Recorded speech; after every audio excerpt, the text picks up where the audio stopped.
Sa first game, Magnolia kontra Macau. And it was a good opening frame for both teams. Palitan lang sila ng basket.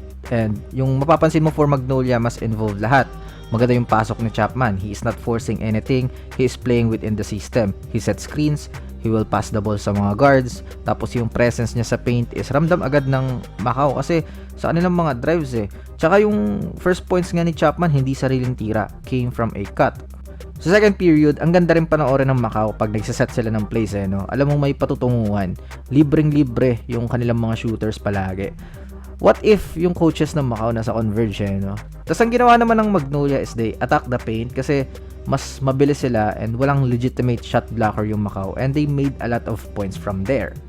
Sa third period, pinakitaan tayo ni Chapman ng mga post moves pero ito talaga yung 3-point shot. Came from a set and he drills it. Hanggang sa uminit siya. Pero yun nga, galing talaga sa pasa and gumagalaw yung Magnolia. Tapos ayun ulit, after ng explosion ni Chapman, yung locals naman continued to attack the paint para sa Macau and lumobo yung lamang ng Magnolia. Pero sa fourth period, nakahabol yung Macau dahil sa kanilang outside shot.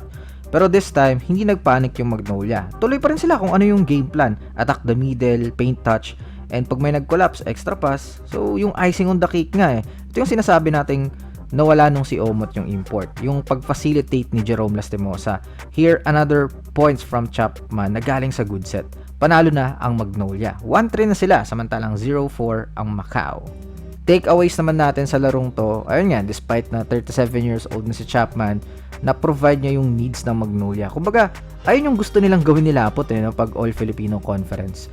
Ilang beses ko na inuulit yung style of play ni Chapman niya, system player, and he's getting good looks because of it.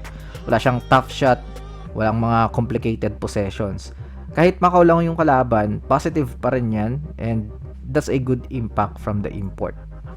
Sa second game, ang inaabangan SMB at TNT dahil kung paano maglalaro si Junmar kontra kay Bolbol. So, una kong napansin for tropang 5G, hindi na puro Bolbol yung possessions. Ngayon, more of a team-oriented na sila. Kahit mismo si Bol is nagro-rotate na ng bola. Kaya, maraming instance na laging may conversion sila from the corner spot.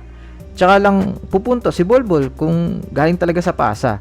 Unlike yung parang mga last game nila buong 24 seconds nasa kanya. And here, ito na, nag-poste si Junmar kay Bolbol Mintes.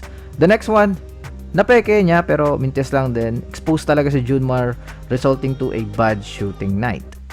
Sa second period, patuloy pa rin yung ball distribution ng TNT sa kanilang mga locals. Kahit yung mga possessions ni Bolbol, ito, sumakto si Junmar yung bantay. Quick turnaround shot, 2 points. Tsaka, grabe talaga tong corner na to para sa TNT. Ilang puntos na yung galing dito. This time from a former Beerman, Avan Nava, 3-point shot. Baon na baon yung SMB dito. Sobrang laki na ng lamang. Sa final period, you can see here na pag wala si Ball, Junmar can easily get through. Pero nung bumalik, tapos may kasamang Lee sa loob, ganito yung epekto kay CJ Perez. Here, merong screen sa kanya. Pero si Lee, well roll. Tapos si Junmar nasa dunker spot. Kilala nyo si Perez, ano yung tendency niya? He will drive, either left or right. Kaya niya naman. Pero dahil nasa loob yung dalawang big, yung parehong side is, nandun din yung tao ng mga big man. Meaning, si Bolbol, waiting sa left side, sa right side naman si BJR. So, ma-force si Perez na mag-top shot fade away na lang. Here, sa next possession, si Lee naman yung nasa dunker spot, and si Junmar magro-roll. Pareho na namang nasa ilalim yung punta. And si CJ, again, wants to drive. And naging way pa yon para makapag-help si Galinato sa layup attempt ni CJ. Tough shot na naman yon. So basically, yan yung whole story ng offense nila. Hindi makaposte si Junmar, hindi makadrive si CJ. On defense naman, they are slow to keep up sa pace ng TNT, lalo pag nag-swing ng bola.